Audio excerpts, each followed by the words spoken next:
भोपाल से प्रस्तुत हैं प्रादेशिक समाचार। नमस्कार, समाचारों के साथ मैं जितेंद्र रघुवंशी। पहले मुख्य समाचार। कोरोना संक्रमण की रफ्तार प्रदेश में लगातार घट रही। पॉजिटिविटी रेट 11% हुई। ब्लैक फंगस उपचार के लिए प्रदेश के 5 मेडिकल कॉलेजों में बनेंगे विशेष वार्ड। अंतर्राज्यीय बस परिवहन सेवा 23 मई तक स्थगित। कई जिलों में कोरोना कर्फ्यू बढ़ाया। और प्रदेश में गरज चमक के साथ 4 संभागों में बारिश की संभावना। अब समाचार विस्तार से। केंद्रीय स्वास्थ्य मंत्रालय ने कहा है कि देश में पिछले 12 दिनों में कोविड संक्रमण में लगातार गिरावट होने और स्वस्थ होने की दर में वृद्धि देखी जा रही है। मंत्रालय में संयुक्त सचिव लव अग्रवाल ने कल नई दिल्ली में बताया कि अब इस महीने की 3 तारीख से उपचार करा रहे मरीज 17.1% से घटकर 15.1% हो गए हैं।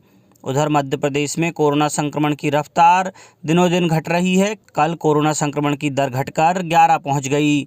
स्वास्थ्य संचालनालय की ओर से जारी बुलेटिन के अनुसार राज्य में 68,504 लोगों की कोरोना जांच सैंपल रिपोर्ट में 7,571 लोग संक्रमित पाए गए। जांच सैंपल रिपोर्ट में 60,933 लोगों की रिपोर्ट नेगेटिव रही। पॉजिटिविटी रेट घटकर 11% दर्ज की गई। महामारी को मात देकर राज्य भर में 11,973 लोग घर रवाना हुए। प्रदेश भर में अब तक 7,24,279 लोग कोरोना संक्रमित हो चुके हैं। इनमें से 6,17,396 लोग ठीक हो चुके हैं। कल रीवा में 225 नए कोरोना मरीज मिले। बाकी अन्य जिलों में भी 3 से लेकर 157 के बीच कोरोना संक्रमित मिले हैं। केंद्रीय कृषि मंत्री नरेंद्र सिंह तोमर ने कहा है कि स्वास्थ्य सेवाओं को सुदृढ़ बनाने और प्रत्येक नागरिक को बेहतर स्वास्थ्य सुविधाएं उपलब्ध कराने के लिए जल्द ही मुरैना और श्योपुर जिले में 7 नए 60 बिस्तरों की क्षमता वाले ऑक्सीजन जनरेशन प्लांट स्थापित किए जाएंगे। श्री तोमर ने कल मुरैना में पत्रकारों को बताया कि मुरैना जिले के सबलगढ़ और अम्बाहा अस्पतालों में तकरीबन 1.5 करोड़ कीमत वाली CT स्कैन मशीनें शीघ्र लगाई जाएंगी और श्योपुर जिला अस्पताल में भी हाई प्रोफाइल 2 करोड़ से अधिक कीमत की CT स्कैन मशीनें लगाई जाएंगी। मुख्यमंत्री शिवराज सिंह चौहान ने कोरोना संक्रमण पर नियंत्रण पाने को लेकर कल नेता प्रतिपक्ष कमलनाथ से चर्चा की। फोन पर हुई बातचीत के दौरान कमलनाथ ने कहा कि कांग्रेस इस संकट की घड़ी में पूरी तरह सरकार के साथ खड़ी है, उसके हर निर्णय के साथ है। श्री नाथ ने कहा कि प्रदेश में कोरोना महामारी को खत्म करने और लोगों की जान बचाने के लिए सरकार सभी आवश्यक कदम उठाए। केंद्रीय स्वास्थ्य एवं परिवार कल्याण मंत्री डॉक्टर हर्षवर्धन ने कल कोविड-19 की स्थिति और वैक्सीनेशन के संबंध में 4 राज्यों उत्तर प्रदेश, आंध्र प्रदेश, मध्य प्रदेश और गुजरात के स्वास्थ्य मंत्री से वीडियो कॉन्फ्रेंस के माध्यम से बैठक की। डॉक्टर हर्षवर्धन ने कहा कि वैक्सीन का 0 वेस्टेज करने के लिए कोविन ऐप में वेटिंग लिस्ट बनाए जाने की व्यवस्था की जाए। उन्होंने कहा कि स्वास्थ्य कर्मियों को प्रशिक्षित करने के लिए न्यूनतम 1 सप्ताह का समय दिया जाए। राज्य के स्वास्थ्य मंत्री डॉक्टर प्रभुराम चौधरी ने बताया कि मध्य प्रदेश प्रथम राज्य है जहां ड्राइव इन वैक्सीन प्रारंभ हुई है। उन्होंने बताया कि प्रदेश में हेल्थ केयर वर्कर को 98.3% एवं फ्रंट लाइन वर्कर को 90.4% वैक्सीनेशन किया गया है। प्रदेश में अभी तक लगभग 91 लाख वैक्सीन लाभार्थियों को लग चुकी हैं। शेष लगभग 9 लाख वैक्सीन उपलब्ध हैं। प्रदेश में ब्लैक फंगस के बढ़ते प्रभाव को देखते हुए राज्य सरकार ने सतर्कता और बढ़ा दी है। इसके उपचार के लिए 5 मेडिकल कॉलेज भोपाल, जबलपुर, ग्वालियर, इंदौर और रीवा में विशेष वार्ड बनाए जाएंगे। वहीं सन फार्मा ने 2000 एंटी फंगल इंजेक्शन देने का आश्वासन दिया है। मुख्यमंत्री शिवराज सिंह चौहान ने कल विशेषज्ञों और ग्रुप ऑफ ऑफिसर के साथ कोरोना को रोकने भविष्य की कार्य योजनाओं पर विचार मंथन किया। मुख्यमंत्री ने ब्लैक फंगस के रोग के जल्द पहचान के लिए व्यापक स्तर पर अभियान चलाने, प्रत्येक वार्ड और ग्राम स्तर पर ब्लैक फंगस के प्रकरणों की तत्काल पहचान के लिए आवश्यक रणनीति विकसित कर एडवाइजरी जारी करने के निर्देश दिए। वहीं एक फार्मा के प्रमुख से दूरभाष पर चर्चा की। मुख्यमंत्री को ब्लैक फंगस के इलाज के लिए 2000 इंजेक्शन दिए जाने का आश्वासन दिया गया। भारतीय विशिष्ट पहचान प्राधिकरण UIDAI ने कहा है कि आधार कार्ड के अभाव में किसी भी व्यक्ति को टीकाकरण, दवाई, अस्पताल में भर्ती करने अथवा उसके उपचार से मना नहीं किया जा सकता। प्राधिकरण ने कहा है कि इस संबंध में मीडिया में कुछ समाचार आए हैं कि आधार के बिना टीकाकरण या अस्पताल में भर्ती करने जैसी जरूरी सेवाओं से इनकार किया जा रहा है। प्राधिकरण ने कहा है कि कोविड महामारी की परिस्थितियों में किसी को भी सेवा या कोई लाभ देने से इसलिए इनकार नहीं किया जाना चाहिए कि उसके पास आधार कार्ड नहीं है।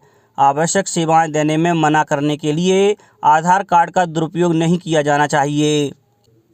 कोरोना कर्फ्यू पर नियंत्रण पाने के लिए राज्य सरकार ने अन्य राज्यों से आने और जाने वाले बसों के संचालन पर रोक की अवधि बढ़ा दी है। सचिव, राज्य परिवहन प्राधिकारी एवं अपर परिवहन आयुक्त ने बताया कि मध्य प्रदेश में उत्तर प्रदेश, महाराष्ट्र, राजस्थान और छत्तीसगढ़ राज्य से आने तथा जाने वाले बस परिवहन संचालन को पूर्व में 15 मई तक स्थगित किया गया था। अब इन राज्यों से आने तथा जाने वाले बस परिवहन संचालन को स्थगित करने की अवधि बढ़ाकर 23 मई कर दी गई है। इस संबंध में आदेश जारी कर दिए गए हैं। वहीं मध्य प्रदेश के कई जिलों में कोरोना कर्फ्यू की अवधि बढ़ाई गई है। इनमें छतरपुर और सतना जिले में 23 मई तक, गुना, बड़वानी, खरगोन, हरदा, सिंगरौली और छिंदवाड़ा में 24 मई, नरसिंहपुर में 25 मई तक, डिंडौरी 27 मई, देवास 30 मई, रायसेन, विदिशा, रीवा, आगरमालवा और उमरिया जिले में 31 मई तक कोरोना कर्फ्यू बढ़ाया गया है। राज्य के गृह मंत्री डॉक्टर नरोत्तम मिश्रा ने प्रदेश में लोगों से कोरोना की चेन को तोड़ने के लिए कोरोना गाइडलाइन का पालन करने और वैक्सीनेशन कराने का आह्वान किया। कल दतिया जिले के बसई सामुदायिक स्वास्थ्य केंद्र में 10 बिस्तरों वाले वार्ड के लोकार्पण समारोह में डॉक्टर मिश्रा ने कहा कि प्रदेश में 45 वर्ष से अधिक आयु के 89,60,000 लोगों को कोविड की वैक्सीन लग चुकी है। टीका लगाने की प्रक्रिया लगातार जारी है। उन्होंने 18 वर्ष से अधिक आयु के लोगों से आग्रह किया कि स्लॉट बुक कर टीकाकरण अवश्य कराएं। अब बात मौसम की। प्रदेश में अगले 24 घंटों के दौरान तेज हवाओं और गरज चमक के साथ बारिश होने की संभावना है। मौसम विभाग ने भोपाल, इंदौर, होशंगाबाद, उज्जैन संभागों में गरज चमक के साथ बारिश होने का अनुमान जताया है। वहीं जबलपुर, ग्वालियर, गुना, शिवपुरी, छिंदवाड़ा, सिवनी, बालाघाट, शहडोल, उमरिया, पन्ना, दमोह और टीकमगढ़ में भी बारिश की संभावना जताई गई है। मौसम विभाग के अनुसार प्रदेश में 19 मई के बाद तापमान में वृद्धि होगी। संभावना यह भी है कि इस बार 24 मई के बाद पारा 44 डिग्री के पार पहुंच सकता है। गुजरात के तटीय क्षेत्र में 17 एवं 18 मई को तूफान आने की चेतावनी को देखते हुए रेल प्रशासन ने कुछ गाड़ियों को निरस्त करने का निर्णय लिया है। Jabalpur Somnath express special via Itarsi Bhopal आज और सोमनाथ जबलपुर एक्सप्रेस स्पेशल 18 मई को प्रारंभिक स्टेशन से निरस्त रहेगी। अब कुछ समाचार संक्षेप में। मुख्यमंत्री शिवराज सिंह चौहान और केंद्रीय कृषि मंत्री नरेंद्र सिंह तोमर आज ग्वालियर में क्राइसिस मैनेजमेंट ग्रुप के सदस्यों के साथ कलेक्ट्रेट सभागार में वर्चुअल समीक्षा बैठक करेंगे। मुख्यमंत्री शिवराज सिंह चौहान ने कल बच्चों में कोविड-19 के लक्षण और उपचार संबंधी मानक पर आधारित स्वास्थ्य विभाग की पुस्तक facility based paediatric care during कोविड-19 का विमोचन किया। खंडवा जिले में किल कोरोना अभियान भाग 3 के अंतर्गत आशा और स्वास्थ्य कार्यकर्ता सहित अन्य विभाग के सहयोग से व्यक्तिगत रूप से घर घर जाकर संभावित मरीजों को जानकारी दी गई। उज्जैन जिले में पंजीकृत 92,856 किसानों से 15 मई तक कुल 6,77,554 मीट्रिक टन गेहूं की खरीद की गई। जिले में कुल 1,29,396 किसानों को SMS भेजे गए थे। और राष्ट्रीय स्वयंसेवक संघ के समवैचारिक संगठन सेवा भारती के सहयोग से अशोकनगर में 4 ऑक्सीजन कंसंट्रेटर मशीन उपलब्ध कराई गई। जिला मुख्यालय पर निःशुल्क आयुर्वेदिक काढ़ा वितरण केंद्र भी चलाया जा रहा है। अंत में मुख्य समाचार एक बार फिर। कोरोना संक्रमण की रफ्तार प्रदेश में लगातार घट रही। पॉजिटिविटी रेट 11% हुई। ब्लैक फंगस उपचार के लिए प्रदेश के 5 मेडिकल कॉलेजों में बनेंगे विशेष वार्ड। अंतर्राज्यीय बस परिवहन सेवा 23 मई तक स्थगित। कई जिलों में कोरोना कर्फ्यू बढ़ाया। और प्रदेश में गरज चमक के साथ 4 संभागों में बारिश की संभावना। इस बुलेटिन में इतना ही। घर पर रहिए, सुरक्षित रहिए और सुनते रहिए प्रादेशिक समाचार। नमस्कार।